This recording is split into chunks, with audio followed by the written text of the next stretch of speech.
ඔබ අදත් සම්බන්ධ වෙලා සිටින්නේ නිවුස් විත් ලියාර් මගේ YouTube channel එකත් සමගයි.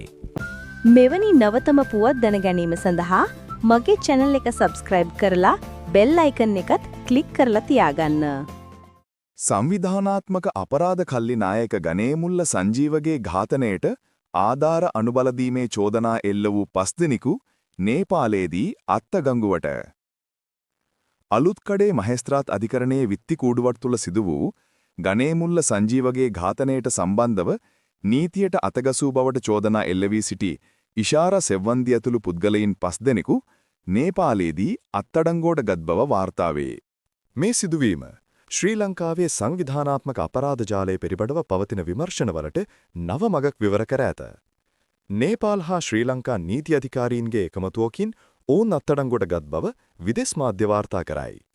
පොලිස් ආරංචි මාර්ග අනුව අත්අඩංගුවට ගත් අය සංජීවගේ ඝාතන සැලසුමට සහයෝගය දුන් බවට සැකයක් පවතින අතර ඔවුන්ව ඉදිරියේදී ශ්‍රී ලංකාවට රැගෙනීමෙන් නීතිමය ක්‍රියාමාර්ග ආරම්භ කිරීමට සැලසුම් කර තිබේ. ඉදිරියේදී මේ සම්බන්ධයෙන් තවත් හෙළිදරව් බලාපොරොත්තු විය හැකි අතර අපි නිවුස් විත් ලියාර මගින් ඔබට නවතම තොරතුරු ඉක්මනින්ම ගෙන එන්නෙමු. ස්තුතියි අප සමග සම්බන්ධ වූාට. නවතම සහ විශ්වාසදායකතම පුවත් ඔබ වෙතට ගෙනන නාලිකාව. ඔබ subscribe කරලා bell icon එකත් click කරලා අලුත්ම පුවත් ඔබටම ලැබෙන විදිහට සැකස් කරගන්න.